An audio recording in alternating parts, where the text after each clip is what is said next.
Hello and welcome to Hybrid, powered by chinkseyMEDIA. Yeah. Every word from Mikel Arteta's post-Slavia Prague presser.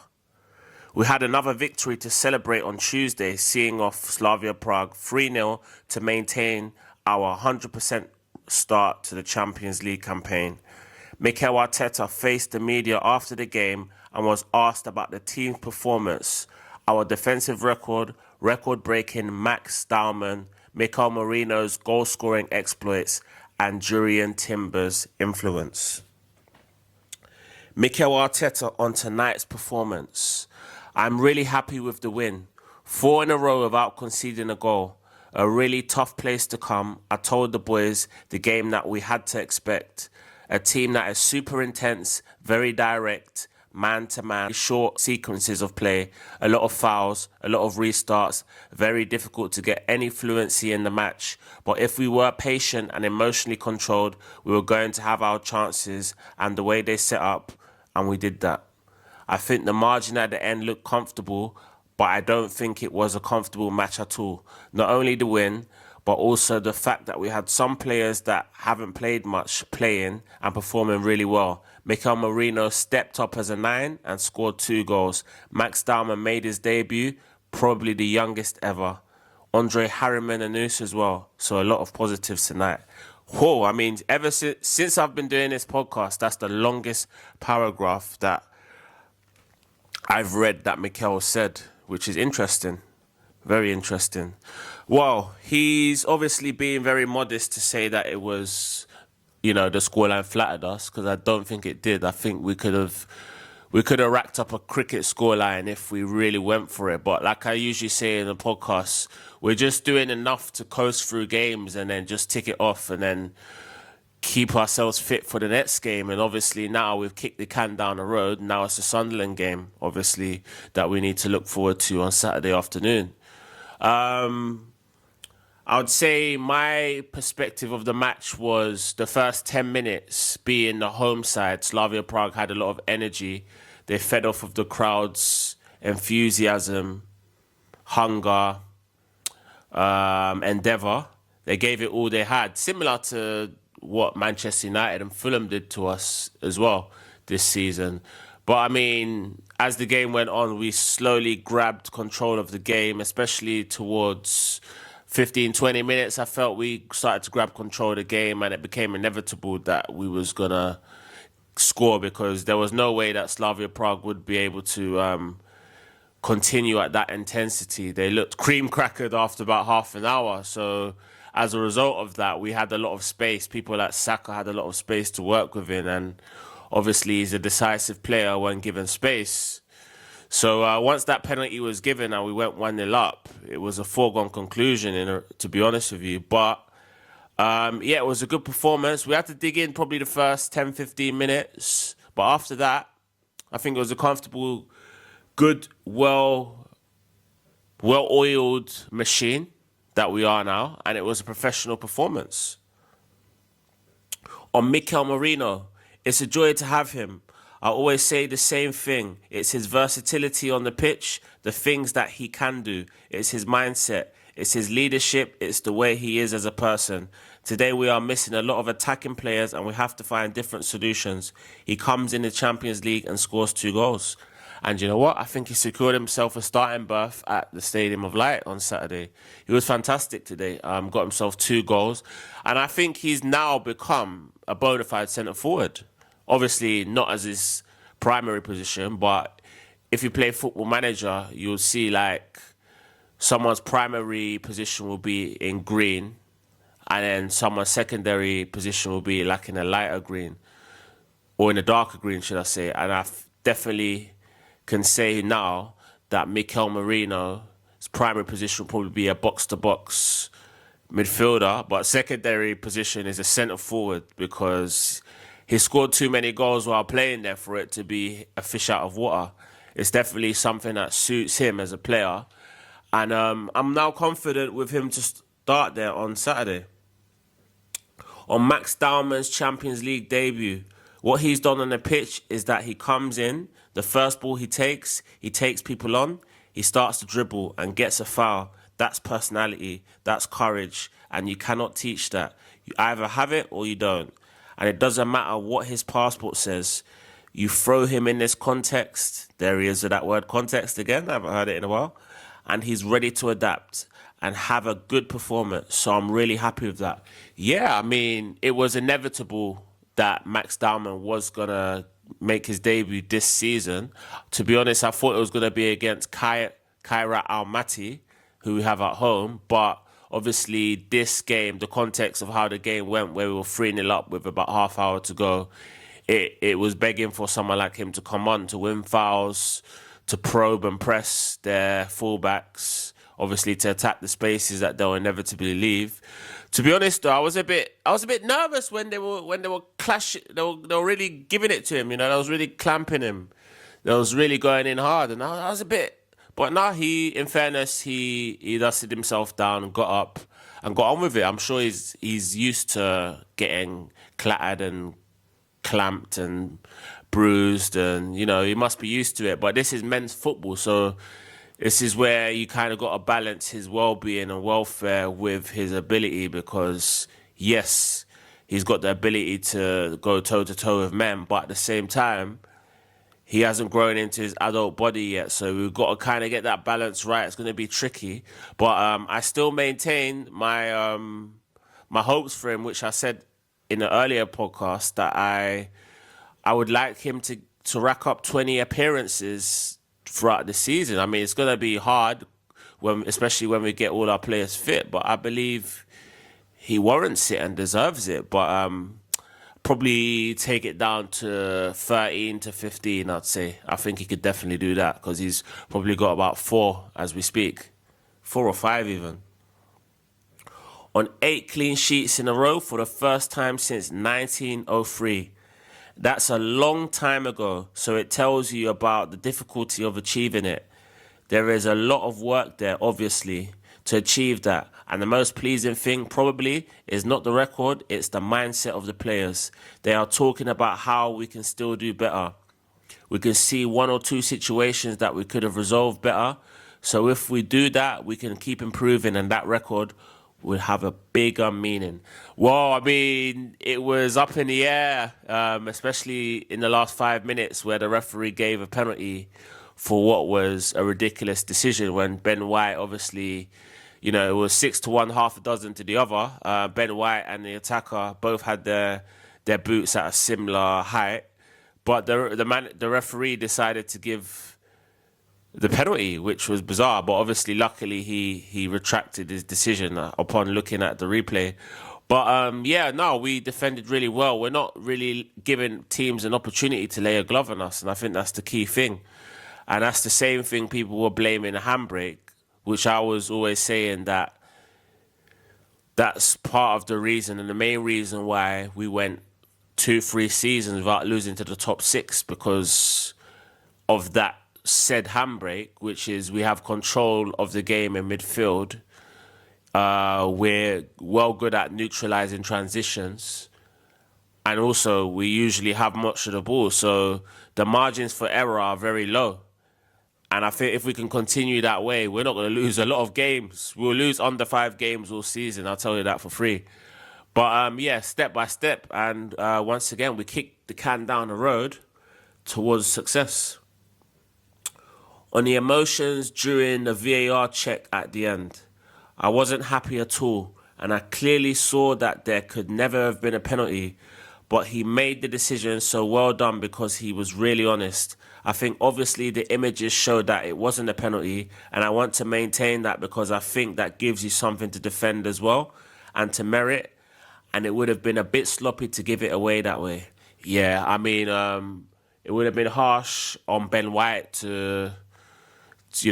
for him to come on as a sub and then give away a penalty, even though it wasn't one. Obviously, a lot of people would have probably expected Ben White to have started that game, but in my team prediction, I did go for Raya, Ben White, Saliba, Gabriel. The one I got wrong was going for Miles Lewis-Skelly. He went for Hincapie. And in midfield, I went for Norgard. I did think he would go with Declan Rice, if you heard the podcast yesterday, because I just felt like he would believe that Declan Rice would show maturity, experience, and just professionalism to not do anything stupid and give the referee a decision to make. I also thought Ethan Nwaneri would get the start. He was due a start, especially due to his performance against Brighton last week. And then I thought he would go for the front three, which he did go with, which was Saka, 2-goal hero Mikel Merino, and Leandro Trossard, who did the press conference yesterday. So invariably, a player that does the press conference usually plays. Saka was always going to play, and Mikel Merino needed game time. But because Ethan Nwaneri definitely needed game time more than anyone in that pitch, I felt he would opt to go for Merino as a centre forward and therefore giving Eberechi Eze a little break. And yeah, I'm happy with getting 10 out of 11 right. So the only one that threw me off was Piero Hincapie. I thought he would do the opposite of what he did and bring on Hincapie for Lewis Skelly, but instead he brought on Lewis Skelly for Hincapie, which was interesting. On Piero Hincapie, whose new song and chant is out on the channel right now. On Piero Hincapie's display from the start, very happy he can play in those two positions as a centre-back or full-back. Today, the way we had to set up and the situation that we have to imagine with the ball, I think he was really good, really strong, really efficient and really good. Because now he's got some minutes in the last week with 2 games and the last minutes against Burnley. So we're getting him up to speed. Okay, so that makes sense why he started. So it was kind of just finalise his fitness, get him up to speed, match fitness on point going into the international break. So now we have 3 left fullbacks that are, match fit, you could say. Obviously, Lewis Skelly's had his game time in previous weeks. Calafiori will come back in on Saturday afternoon. And then now Hincapie is kind of getting his way, easing his way into the team, learning to play with the players that we have out there. So yeah, it's good competition for places. On turning things around from the 5-0 loss to Manchester City in 2021. You mean the one where after 27 minutes, Granit Xhaka was sent off against the best Man City with 70 minutes to play?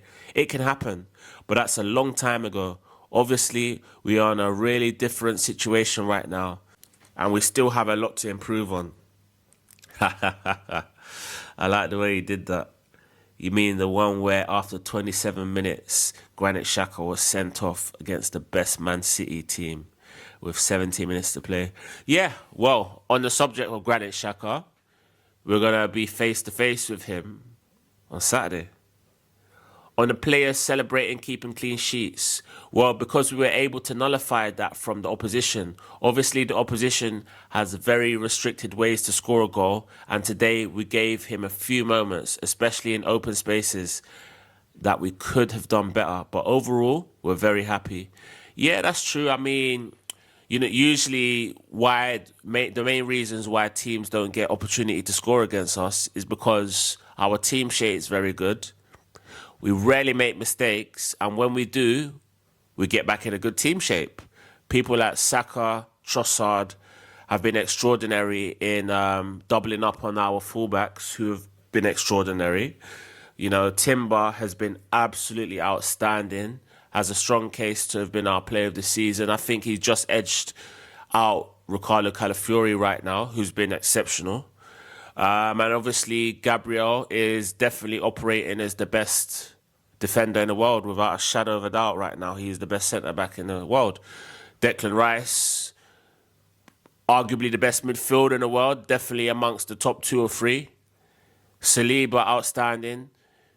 Jurrien Timber, arguably the best right-back in the world. So, I mean, we've got players operating at an outstanding level, and I don't think there's a team out there. Well, there is one, and they're called Bayern Munich. And they're our next fixture in the Champions League. So I'm not going to finish that sentence. But Arsenal, Bayern Munich, we're going to learn a lot from that game, that's for sure. Especially if both of us can win our respective games on the weekend. They play Union Berlin away. We play Sunderland away. If we can both win that, and then the games after the break, then it sets up a mouth-watering, tantalising encounter between us at the Emirates. Can't wait for that one. On defending those moments in European away games, the energy, the belief. We come to a place that they create a special atmosphere. You saw that from the beginning. They haven't lost at home here all season, but they hadn't played Arsenal during that time.